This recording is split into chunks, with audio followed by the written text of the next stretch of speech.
बिस्मिल्लाहिर्रहमानिर्रहीम। Welcome to PGA lectures physics 11। हम chapter number 2 को डिस्कस कर रहे हैं जो कि वेक्टर्स एंड इक्विलिब्रियम के हवाले से है। आज का हमारा टॉपिक है टॉपिक 2.1, जिसमें हमने 7वें पार्ट से हमने 9वें पार्ट तक जो है वो डिस्कस करना है। और 2.1 टॉपिक का नाम है बेसिक कॉन्सेप्ट्स ऑफ वेक्टर। मेरा नाम है हाफिज़ नुमान नासिर और मैं आपको ये फिज़िक्स टीच करूँगा।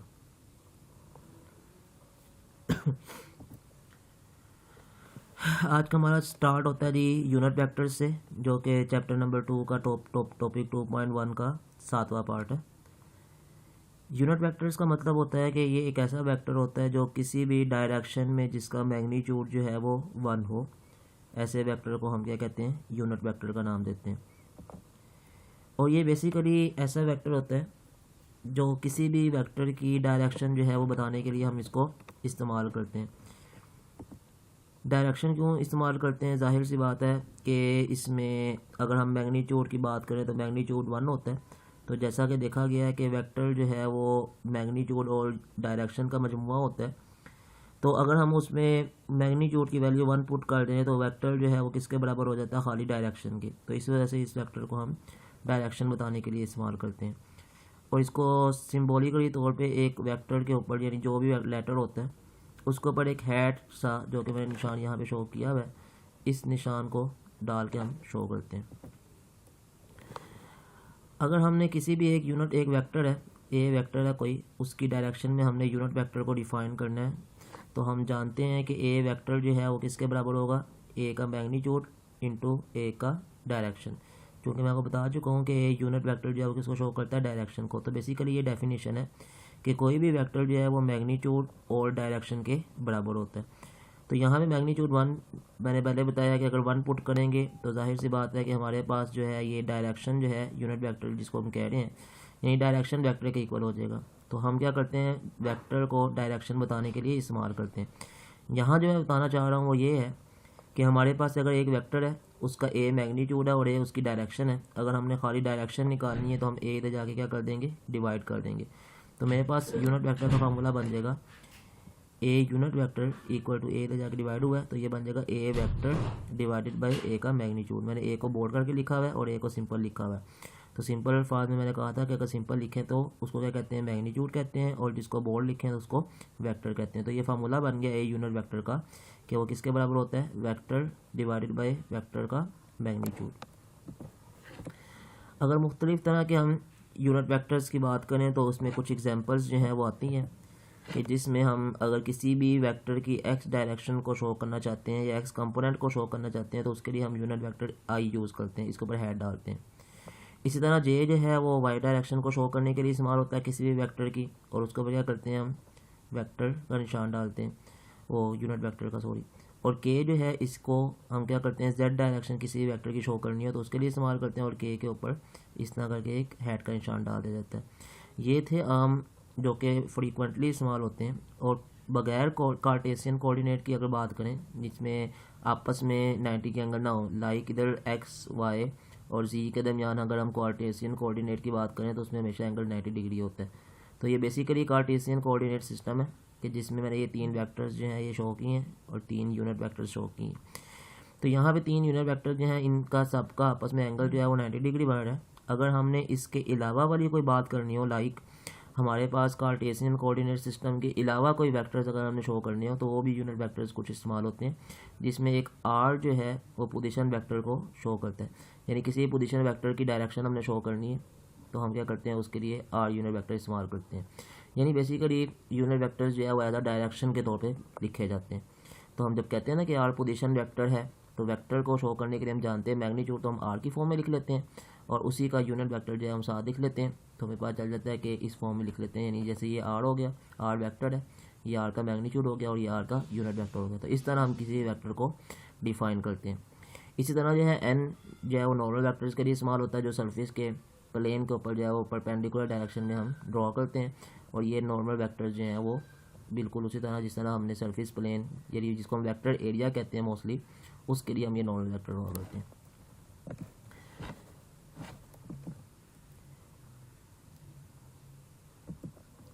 अब हम क्या करते हैं, कार्टेशियन कोऑर्डिनेट सिस्टम की डायग्राम देखते हैं। इस डायग्राम में आप देखें ज़रा, तो हम जानते हैं कि ये एक्स प्लेन है, ये वाई प्लेन और ये जी प्लेन है। मैंने आपको पिछले टॉपिक्स 2.1 का जो सेकंड टॉपिक पढ़ाया था उसमें मैंने बताया था आपको कि हमेशा राइट हैंड रूल इस्तेमाल करें न्यूमेरिकल्स को या फिगर समझने के लिए, कि जैसे मैंने कहा था सबसे पहले एक्स रखें, फिर वाई रखें और फिर जी रखें अगर आपने फिगर बनानी है। तो आप देख सकते हैं कि एक्स के अलॉन्ग जो है वो आई शो हो रहा है, आई यूनिट वेक्टर, चूँकि हम पहले डिस्कस कर चुके हैं कि एक्स डायरेक्शन को शो करने के लिए आई यूनिट वेक्टर इस्तेमाल करेंगे। इसी तरह जो है ओरिजिन से वाई की तरफ जानी जाए तो वहाँ पर उसने क्या लिखा हुआ है, जे वेक्टर लिखा हुआ है, जो क्या शो कर रहा है, जे यूनिट वेक्टर जो है वो वाई की डायरेक्शन को शो करने के लिए इस्तेमाल होता है। और के की डायरेक्शन जो है वो जी डायरेक्शन को शो करने के लिए हम के यूनिट वेक्टर जो है वो ड्रॉ करते हैं। अब देखा जाए तो ये आई जे एंड के ये आपस में दूसरे के ऊपर सारे के परपेंडिकुलर डायरेक्शन में। तो कार्टेशियन कोऑर्डिनेट सिस्टम में एक्स वाई और जी आपस में हमेशा क्या होते हैं, परपेंडिकुलर होते हैं। अगर कार्टेशियन कोऑर्डिनेट सिस्टम ना हो, किसी और डायरेक्शन में एक्स वाई और जी आपने शो करना हो, यानी वाई में मिसाल के तौर पे आप जो है वो यहाँ पे है तो ये भी इवन कि ये भी हिस्सा जो है थोड़ा सा वाई की तरफ ही है, ये हिस्सा भी वाई की तरफ ही है। तो बेसिकली हम इस तरह जो है उस टाइम फिर हम क्या करते हैं, वाई को वो रेक्टेंगुलर कोऑर्डिनेट सिस्टम के लॉन्ग नहीं लेते, यानी उसमें हम एंगल 90 डिफाइन नहीं करते, तब जो है वो आपस में यूनिट वेक्टर्स आपस में एंगल 90 डिग्री पे नहीं होते। नेक्स्ट है हमारा टॉपिक 8 सब टॉपिक है, जो कि टॉपिक है नल वेक्टर। नल वेक्टर एक ऐसा वेक्टर होता है जिसका मैग्नीट्यूड जो है वो किसी भी डायरेक्शन में ज़ीरो हो जाए। बेसिकली ज़ीरो मैग्नीट्यूड होता नहीं है, मगर कुछ स्पेसिफिक एप्लीकेशंस यानी जिस तरह कैंसिल आउट होती है मैथ के असूल हैं कि मैथमेटिकली तौर पे दो वैल्यूज़ अगर आपस में इक्वल हो जाए तो वो ज़ीरो मैग्नीट्यूड शो कर देती हैं। तो बेसिकली ये एक वेक्टर ही है जिसका किसी तरह मैग्नीट्यूड ज़ीरो हो जाता है।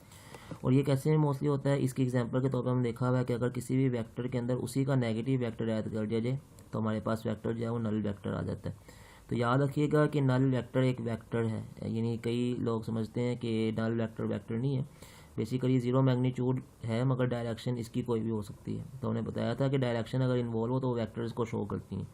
तो इसका मतलब है कि ये इसका यूनिट वेक्टर या आसान अल्फाज में इसकी डायरेक्शन जो है वो होती है, मैग्नीट्यूड किसी ना किसी तरीके से आपस में मैथमेटिकली तौर पे क्या हो जाता है, अरिथमेटिकली तौर पे ज़ीरो हो जाता है किसी भी तरीके से। ठीक है, एग्जांपल जैसा हमने लिया है कि अगर आप नल वेक्टर हासिल करना चाहते हैं तो किसी भी वेक्टर को उसी के नेगेटिव वेक्टर में ऐड कर दें। लाइक मैंने यहाँ शो किया हुआ है कि नल वेक्टर की आर्बिट्रेरी डायरेक्शन होती है, कोई भी डायरेक्शन हो सकती है, मगर उसकी क्या नाम है मैग्नीट्यूड जो है वो ज़ीरो हो चुका होता है।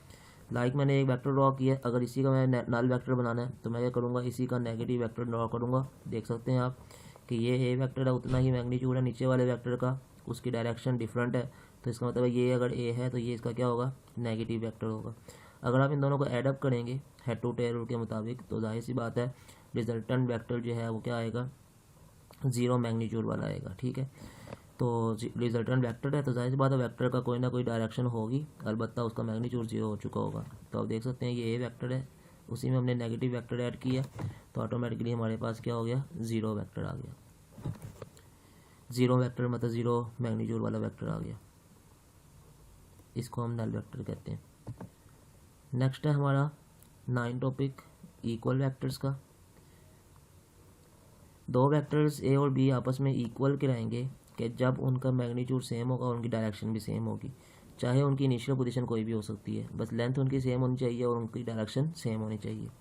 इसमें शर्त नहीं है कि आप एक ही पॉइंट से दोनों को शुरू करेंगे तब इक्वल होगा वरना इक्वल नहीं होगा, इसके लिए कोई भी पॉइंट से आप शुरू कर सकते हैं। इस तरह हम कह सकते हैं कि दो पैरेलल वेक्टर जो हैं जिनका मैग्नीट्यूड सेम हो तो वो हमेशा आपस में इक्वल वेक्टर्स होंगे।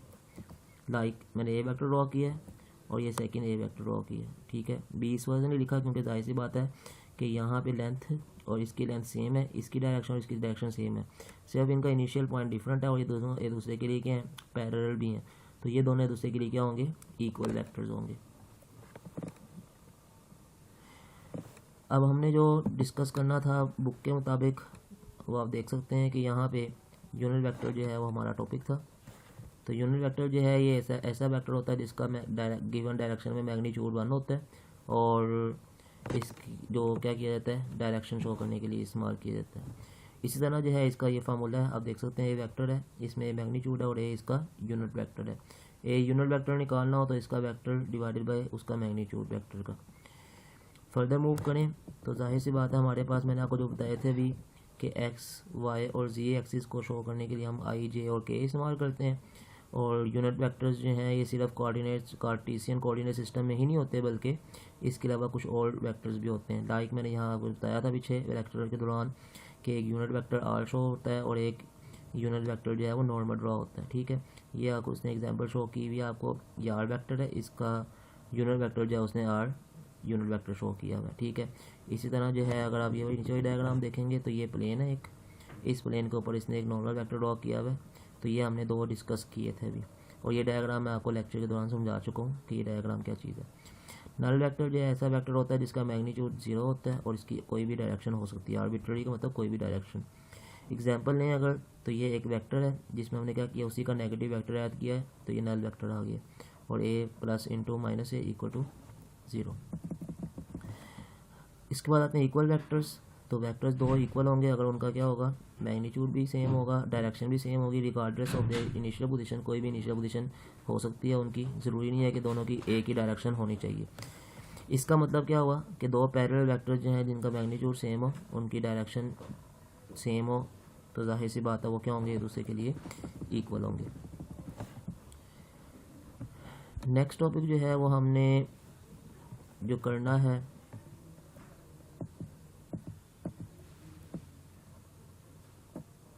वो है हमारे पास topic number 10, rectangular coordinate system. ये हम नेक्स्ट टॉपिक में इंशाल्लाह डिस्कस करेंगे। अगर आपको लेक्चर पसंद आया और अगर आप चाहते हैं इस तरह के और लेक्चर आपको डिलीवर किए जाएँ तो इस चैनल को सब्सक्राइब करें। मेरा नाम है हाफिज़ नुमान शेख और मैं आपका हूँ फिज़िक्स का टीचर। Thank you.